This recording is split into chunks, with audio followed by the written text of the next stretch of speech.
I call the old school Calypsonians, which is early soca, Arrow, Kitchener, and the like. Calypso Rose, amazing. Mm-hmm. But then we go all the way up to, oh geez, Dystra is her name, amazing. To get female Calypsonians as well. Yes. Denise And and Rose used to be the only two female among this bunch of men. But then now it's had so much more women getting involved with it. in '85, I went south to. I met a lady very big in fan history, Pat Bishop and Ray Hallman, and I went to rehearsals with the Antillian All Stars. And that time, they weren't excited about white people playing nor women. And it's amazing.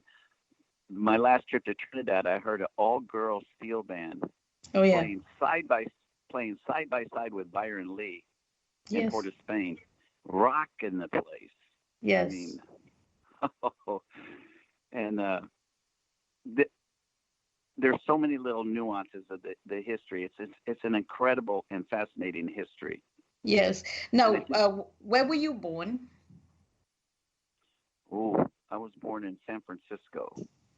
Okay, so you're American. You're a white guy American.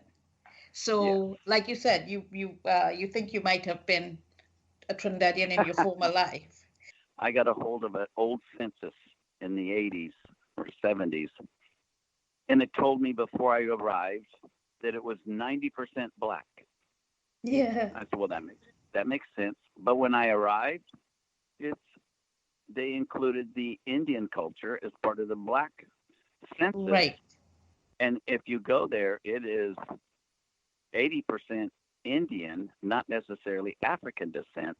Dave, when I left Trinidad, the ratio was 45% Indians, 45% blacks, and the rest was the other 10% was a mixture of Syrians and other Caribbean Hmm. people and things like that.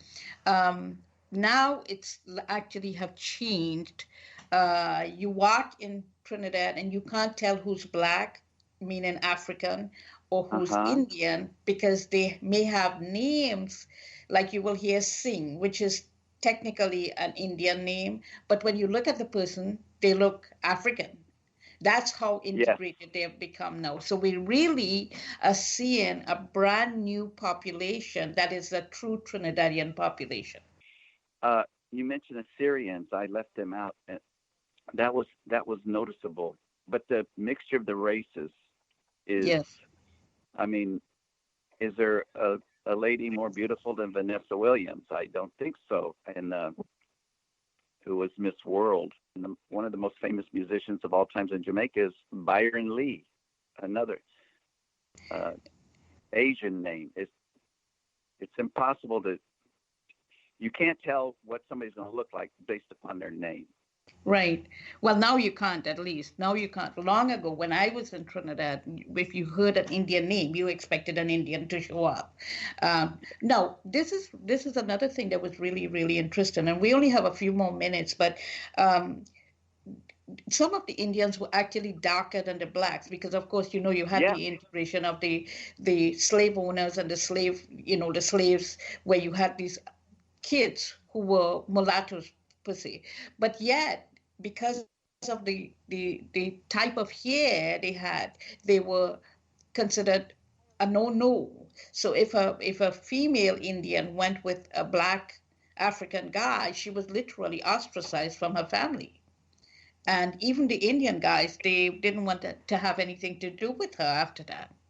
So it was very stressful. It was I remember having a friend who was kind of dating a black guy, and literally she got physically beaten up to get I out of believe the it. relationship. So, but anyway, where are you teaching now?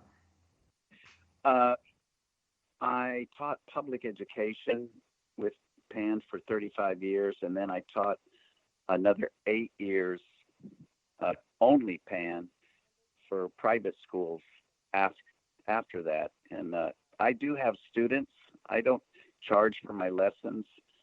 I do have people who will come to my studio and are it's such a fascinating instrument. People just want to try, and I've discovered over time, if you give them a free lesson, let them play a little bit, then they can decide if it works for them or not. At Yeah. least I call it an instrumental petting zoo. They can come in and play a little bit and see if it.